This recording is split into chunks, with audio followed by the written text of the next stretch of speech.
This website was done solely through Google Antigravity. All of it and all of the text holders was one-shotted in one prompt. By the end of this video, I'll be able to teach you how to use Antigravity and also connect it with Gemini to build your own website. So what is Antigravity?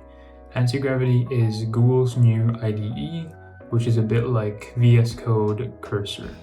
And IDE stands for Integrated Development Environment, which is pretty much what coders used back in the day. Antigravity is a fork of VS Code, so everything about it is pretty familiar, and I'll show you in a bit how to download extensions and also include all of that in order to build your website. Okay, so essentially we can see that our folder is called Web Design just above here, and I've gone ahead and drag the Gemini.md file into here, and I want you to build that .md file. It's essentially on my desktop, so the file is a .md. It stands for Markdown, and Markdown is usually a sort of like, think of a typography design system.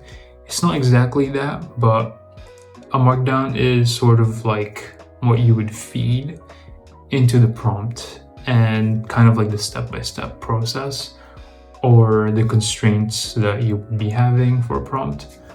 And typically why this is done is that it's better because A, it's done for planning. It's more efficient for the AI model to recognize and understand. B is because one-shotting is essentially the Goldilocks zone for getting your whole project or for the AI to understand what you are trying to do. There's been some research done on this, and I'll show a screenshot of it where one shot is basically the best to develop your project. Either it's a web app or just an application or whatever project you're doing. Usually the second shot is going to be what you're going to be putting on top of that. So if you want to change details, add things onto your project, that's essentially what you would be doing. And to refer to what I'm saying, one shot is basically one prompting. So we can go ahead and continue with what we have right now. So if we go ahead and look on the left-hand side of this, we see that there's a fast mode and a planning mode. So I believe VS Code had 3 modes on this. This will be where either you're telling the AI to do something or a task or to change something. This is where you're going to be doing it.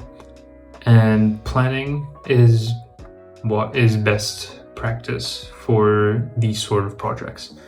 Planning, you'll see later, the AI will be, I guess, creating a to-do list for them to kind of give a checkbox if they've done it. So in a more logical sense, they go through a step-by-step process in building your project. So I'll go ahead and click send. Actually, before I click send, I want to show you this section down here. And this is the models that are available for Antigravity. So we have Gemini, and then Claude Sonnet, Claude Opus, and GPT. So this is sort of like the preset that comes with Antigravity. You're able to connect your AI model, or depending if you're doing a planned version or you're using an AI model for a token by token basis. This is the preset for the models, and it's a completely separate process for connecting your own token by token AI model on this. So we'll go ahead and click on Gemini because this is what I'm demonstrating with, and this is for people who are using the Google ecosystem. This is ideally what's best for them. So go ahead and click send, and it will take a few minutes, but essentially this is what it will be using, and we get to see step-by-step process, thoughts, And slowly but surely, it will start designing and creating file by file on this interface right here. And from time to time, it will show something like this. Don't get overwhelmed. These are just buttons, and it just says allow for Antigravity to have access on some of these and to run some of the commands. And again, I'm not tech savvy, I'm a designer, but having a little bit of code knowledge, this does give, I guess, a human in the loop process, so that it's not just totally just the AI itself designing by itself. You get more control over this, and you get to see what is being done and what's not allowed. So you can click deny, but I wouldn't recommend that. So as we can see, it says I didn't receive the Gemini.md file. So I'll go ahead and tell it again to look through my desktop because I didn't specify enough.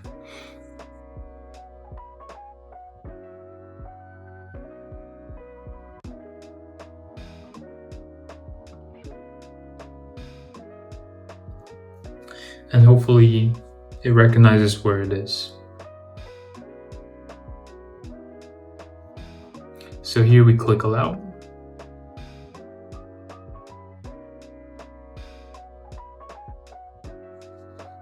And then we'll click allow again.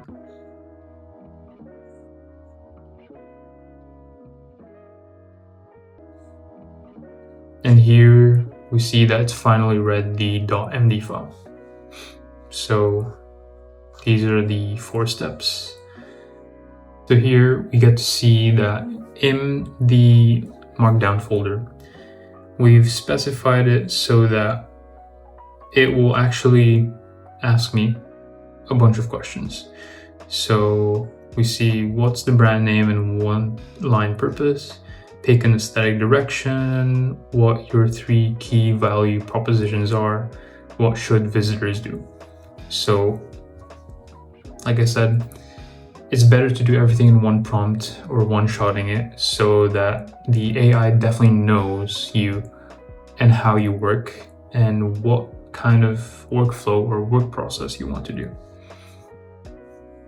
And here we can see more of the aesthetic, Japandi system, fixed design system, which should never be changed.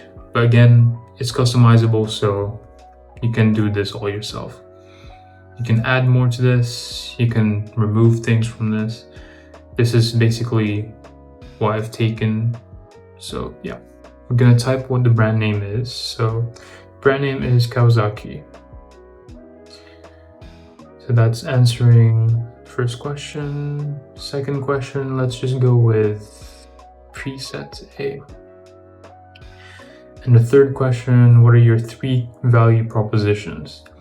So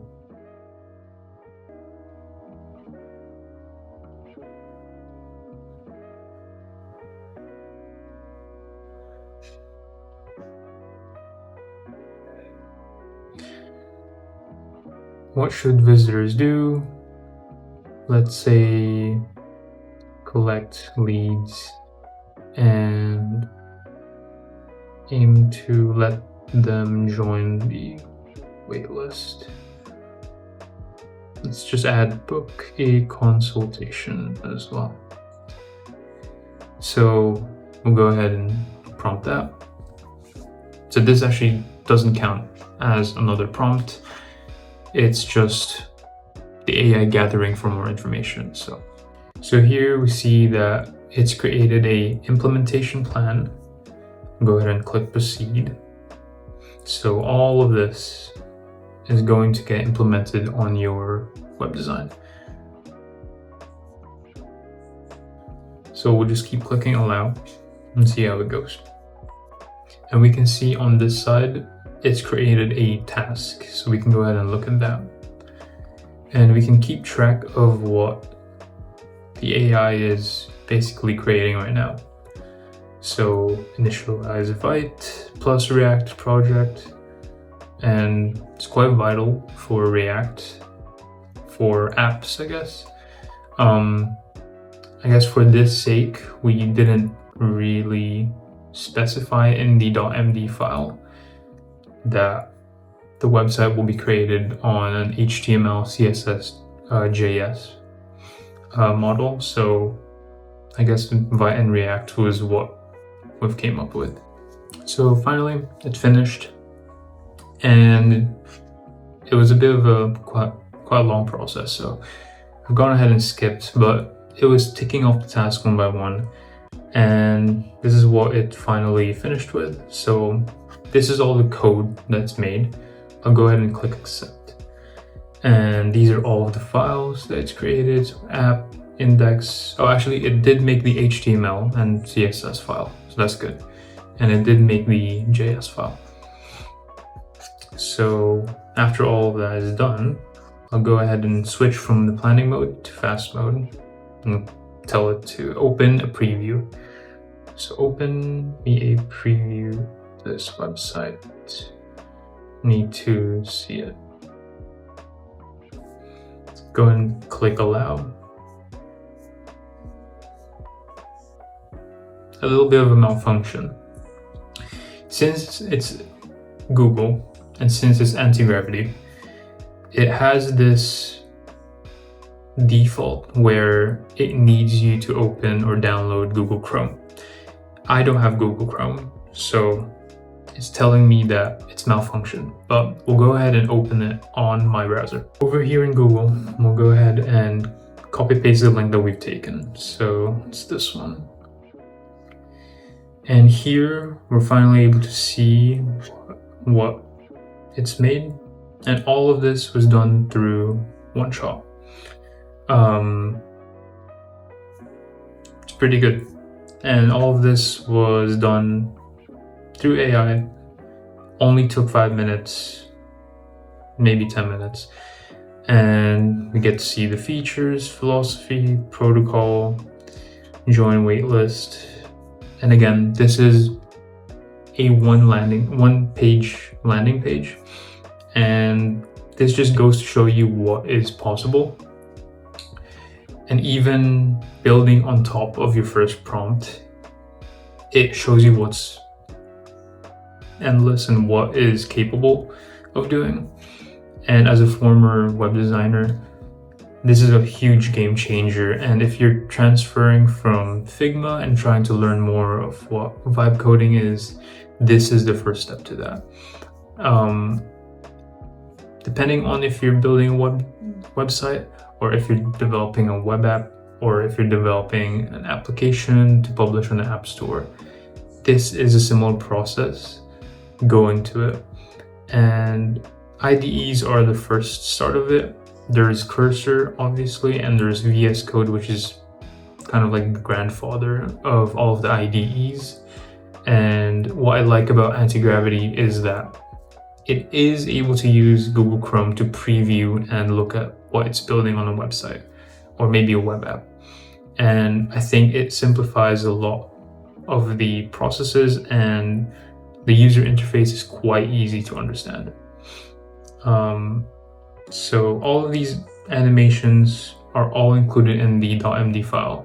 The rotating wheel, these blurring in and out as well, and also the smoothness of the sliders. And all of these images, I believe, was also taken from Unsplash. And even these small bits here, which is just small interactions, small animations, and motion graphics. You wouldn't have ever been able to think of all of these that could even be possible for it, right? But yeah, if you've understood or if you have any more other questions, just let me know down in the comments below, and subscribe. I'll be posting a lot more.